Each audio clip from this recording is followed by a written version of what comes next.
Good morning. Welcome to Madan Kumar Vlogs. Day 57 of Walking Challenge. Walking with Madan Kumar சீரீஸில் join பண்ணிக்கிங்க.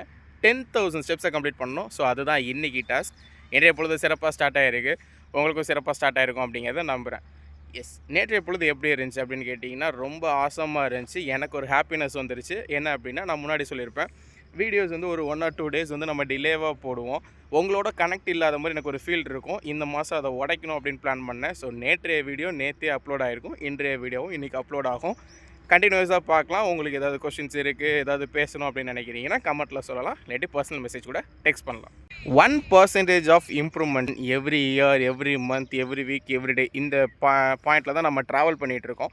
அப்படி பார்க்குறப்ப இந்த மந்தில் நம்ம என்னெல்லாம் எஜுகேட் பண்ணிக்கலாம் நம்மளே, இல்லை என்னெல்லாம் ஃபாலோ பண்ணலாம் அப்படி யோசிக்கிறப்போ நேற்று எனக்கு ஒரு குட்டி ஐடியா வந்துச்சு. என்ன அப்படின்னா, நாம் ஏன் ஃபினான்ஷியல் பற்றி தெளிவாக பேசக்கூடாது அப்படிங்கிற ஒரு ஐடியா.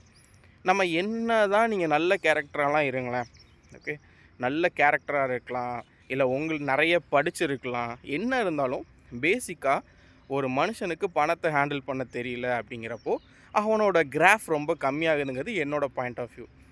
பணம் மட்டும்தான் வாழ்க்கையா அப்படின்னு கேட்டால் இல்லை. பட் பணமும் ஒரு பில்லர். நான் முன்னாடி சொன்ன மாதிரி லைஃப்பை லீட் பண்ணுறதுக்கு நிறைய பில்லர்ஸ் இருக்குது. Health, wealth, என்டர்டெயின்மெண்ட்டு, family, relationship, spiritual அப்படின்னு நிறைய இருக்குது. அப்படி பார்க்குறப்ப இந்த ஃபினான்ஷியலும் ஒன் ஆஃப் த விஷயம். இந்த ஃபினான்ஷியலை நம்ம எப்படி ஹேண்டில் பண்ணுறோம் அப்படிங்கிறத பொறுத்து நம்ம அடுத்த லெவல் போகிறோமா இல்லையா, இல்லை இதே லெவல்லே சஸ்டெயினாக இருக்க போகிறோமா, இல்லை இதுக்கும் கீழே போகிறோமா அப்படிங்கிறதுலாம் இருக்குது. அப்படி பார்க்குறப்போ நான் ஒரு ஸ்டோரி சொல்லுவேன். அந்த ஸ்டோரியிலேருந்து இன்றைக்கி ஸ்டார்ட் பண்ணலாம் அப்படின்னு நினைக்கிறேன். இந்த ஸ்டோரி எனக்கு ரொம்ப ரொம்ப பிடிச்ச ஸ்டோரி. என்னை ரொம்ப இன்ஸ்பயர் பண்ண ஒரு ஸ்டோரி. என்ன அப்படின்னா, ஒரு ஊர் இருக்கும். அந்த ஊரில் வந்து ஒரு ஆஃபர். என்ன ஆஃபர் அப்படின்னா, அந்த ஊரில் வந்து நீங்கள் 1 நாள் அல்லது 2 நாள் வந்து ராஜாவாக இருந்துக்கலாம். எல்லாத்துக்கும் ஒரு ஹாப்பினஸ். என்னடா நம்மளை போய் ராஜாவாக ஆக்குறாங்க அப்படிங்கிறப்போ. பட் அங்கே ஒரு விஷயமே அதுதான். என்ன அப்படின்னா, 1 வாரம்னு நினைக்கிறேன், 1 நாளோ 2 நாளோ 1 வாரம் இருக்கும். அந்த 1 வாரம் முடித்ததுக்கப்புறம் என்ன பண்ணிடுவாங்க அப்படின்னா, பக்கத்தில் இருக்க தீவில் கொண்டே விட்டுருவாங்க. ஓகே, அந்த தீவில் வந்து பார்த்திங்கன்னா அநியாயத்துக்கு விலங்குகள், சிங்கம், புலி, கரடி எல்லாமே இருக்கும். ரெண்டாவது வந்து அது ஒரு தீவு மாதிரி இருக்கும். மேக்ஸிமம் 1 வாரம் ராஜாவாக இருந்துட்டு அந்த தீவில் கொண்டே விட்டுறதுனால நிறைய பேர் ஒன்று பசியில் இறந்துருவாங்க, ஏன்னா சாப்பிட்றதுக்கு அங்கே சரியாக எதுவும் இருக்காது. அப்படி இல்லை அப்படின்னா அங்கே இருக்கக்கூடிய விலங்குகள் வந்து அவங்கள அடித்து கொன்றும். இப்படி தான் அந்த நாடு போயிட்டே இருக்குது. இது மாதிரி பார்த்திங்கன்னா நிறைய பேர் வராங்க, ராஜாவாக இருக்காங்க, 1 வாரம் ரொம்ப ஜாலியாக இருக்காங்க. பட் போக போக போக அவங்களுக்குலாம் சந்தோஷமாகவே இருக்க மாட்டேங்குது. என்னடா ராஜா போஸ்டிங்கில் இருக்கீங்க, சந்தோஷமாக இல்லை அப்படிங்கிறப்போ அவங்களுக்கு ஒரு மைண்டுக்குள்ள ஒரு தாட் வந்துடுது. என்ன அப்படின்னா, அடுத்த 1 வாரத்தில் நம்மளை கொண்டே தீவில் விட்டுருவாங்க, கொன்றுவாங்க அப்படிங்கிறப்போ நம்ம ஹீரோ என்ட்ரி ஆகுறாரு. இந்த ஹீரோ என்ன பண்ணுறாரு அப்படின்னா, 1 வாரம் ராஜா போஸ்ட்டை ரொம்ப ஜாலியாக என்ஜாய் பண்ணுறாரு. ரைட், எல்லாருமே பயந்து பயந்து அந்த ராஜா போஸ்டிங்கில் இருக்கப்போ இவர் புதுசாக வந்தவர் மட்டும் ரொம்ப ஜாலியாக இருக்கார். என்னடா அப்படின்னு பார்க்குறப்போ 1 வாரம் கழித்து அவரை கொண்டே அந்த தீவில் விடுறதுக்கு மக்கள்லாம் ரெடி ஆகிட்டு இருக்காங்க. அப்போது அவர் சொன்ன பக்கத்தில் மந்திரி கேட்குறாரு. இதெல்லாமே நரேட்டிவ் தான், கதை மாதிரி தான், மெயினான கண்டென்ட்டுக்கு மட்டும் யோசிச்சுருக்கோம். அவங்க மந்திரி கேட்குறாரு, இது வரைக்கும் வந்த எல்லாருமே போகிறப்ப அழுதுகிட்டே தான் போவாங்க, ஏன்னா சாக போகிறோன்னு தெரியும், அழுதுகிட்டே தான் போவாங்க. நீ என்ன சாக போகிறோன்னு தெரிஞ்சு இவ்வளோ சந்தோஷமாக போறியே, 7 நாள் முடிஞ்சிருச்சு அப்படிங்கிறப்போ அவர் சூப்பரான ஒரு விஷயம் சொல்லுவார். நான் சாக போகிறது கிடையாது, எனக்கு ராஜா போஸ்டிங்கும் போக போகிறது கிடையாது அப்படின்னு.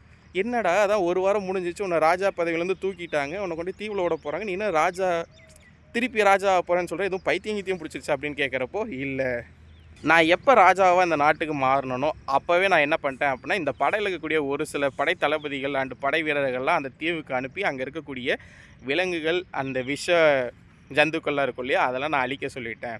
அதுக்கப்புறம் என்ன பண்ணேன், அடுத்த நாள் ஒரு சில ஃபார்மர்ஸ் எல்லாத்தையுமே அனுப்பி அந்த இடத்தெல்லாம் சுத்தப்படுத்தி வயல்வெளி மாதிரி உருவாக்கி எனக்கு தேவையான பயிர்களை பயிர் செய்யறதுக்கு உண்டான எல்லா வேலையும் நான் அங்கேயே ஆரம்பிச்சிட்டேன். அது இல்லாமல் ஒரு சில மக்களையும் நாங்கள் கொண்டு போய் விட்டுட்டேன்.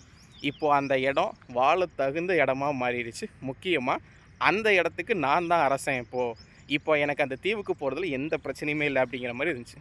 நீங்கள் யோசிச்சு பாருங்களேன், எவ்வளோ அழகாக யோசிச்சுருக்காரு. ஒரு பவர் அவருக்கு கைக்கு கிடைக்கிது. இதுக்கு முன்னாடி இருந்தவங்க எல்லாமே அதை எப்படி யூட்டிலைஸ் பண்ணாங்கன்னு தெரியல. பட் இவர் பர்ஃபெக்டாக யூட்டிலைஸ் பண்ணார். அவரோட ஃப்யூச்சரே மாறிடுச்சு. என்னை பொறுத்த வரைக்கும் இந்த அதிகாரமாக கைக்கு கிடைக்கிறது தான் பணம். ஓகே, அந்த ஃப்யூச்சர், அந்த தீவு தான் ஃப்யூச்சர். ஓகே, ப்ரெசண்ட்டில் உங்கள் கையில் நிறைய பணம் கிடைக்கிதோ, கொஞ்சமாக பணம் கிடைக்கிதோ, அது மேட்ரே இல்லை. சரிங்களா? அதை ஃப்யூச்சருக்கு நீங்கள் எப்படி திங்க் பண்ணுறீங்க, அதை எப்படி பிளான் பண்ணுறீங்க அப்படிங்கிறது தான் விஷயம். நினச்சி பாருங்கள், ஃப்யூச்சரில் என்ன நடக்க போகுதுன்னு நம்மளுக்கு தெரியாது, ரைட்? நிறைய பிரச்சனைகள் வரலாம், சமாளிக்க முடியாத சவால்கள் வரலாம். இருந்தாலும் we can handle when அதை பற்றி பிளான் பண்ணுறப்போ, அதை ஒரு ஸ்ட்ராட்டஜியோடு அப்ளை பண்ணுறப்போ அதுக்கு யூஸ்ஃபுல்லாக இருக்க போது இந்த ராஜாங்கிற ஒரு பதவி இந்த கதையில் வருது இல்லைங்களா? என்னை பொறுத்த வரைக்கும் அது வந்து ஒரு மணி, பணம். இந்த பணத்தை ப்ரெசண்ட்டில் கரெக்டாக ஹேண்டில் பண்ணி பிளான் பண்ணால் ஃப்யூச்சரில் அது ஒரு நம்மளை வந்து ஒரு ராஜாவாக மாற்றக்கூடிய தகுதி வாய்ந்தது. நீங்கள் நினச்சி பாருங்கள், இதுக்கு முன்னாடி இருந்த எல்லாத்துக்குமே அந்த பதவி கிடச்சிது, ராஜாங்கிற பதவி கிடச்சிது. பட் அவங்க என்ன பண்ணாங்க, அந்த 7 நாள் அதை யூட்டிலைஸ் பண்ணிவிட்டு விட்டுட்டாங்க. ஃப்யூச்சரில் இட்ஸ் கான். ஸோ என்னோடய பாயிண்ட் அதுதான்.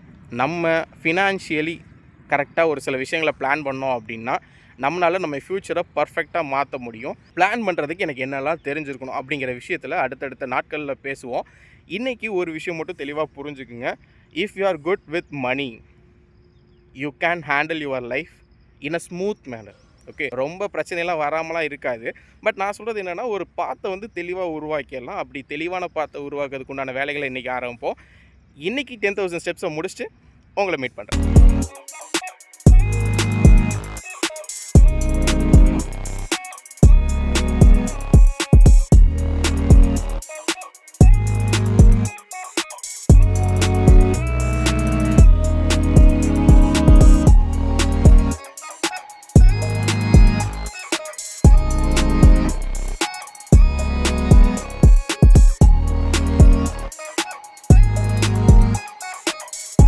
டென் 10,000 ஸ்டெப்ஸ் சக்ஸஸ்ஃபுல்லாக கம்ப்ளீட் பண்ணியாச்சு. இன்றைக்கி ஸ்வெட்டு வேறு லெவலில் விழுந்திருக்கு பாருங்கள், சூப்பராக விழுந்திருக்கு, நல்லாவும் இருந்துச்சு. முக்கியமாக இன்றைய நாள்லேருந்து நம்ம என்ன பண்ண போகிறோம் அப்படின்னா, ஃபினான்ஸ் ரிலேட்டடில் ஒரு சில விஷயங்கள் கற்றுக்க போகிறோம். அது என்னென்னலாம் உங்களுக்கு தேவைப்படுது, இல்லை ஃபினான்ஸில் யாரெல்லாம் நல்லபடியாக பண்ணிகிட்ருக்கீங்க, யாரெல்லாம் பட்ஜெட் பண்ணிகிட்ருக்கீங்க, டேர்ம் இன்சூரன்ஸ்னால் எனக்கு என்னென்னு தெரியும் அப்படிங்கிறவங்க ஐ நோ டேர்ம் இன்சூரன்ஸ் அப்படிங்கிறத பற்றி சொல்லுங்கள். நாளைக்கு நம்ம டேர்ம் இன்சூரன்ஸ் பற்றி தான் பேச போகிறோம்.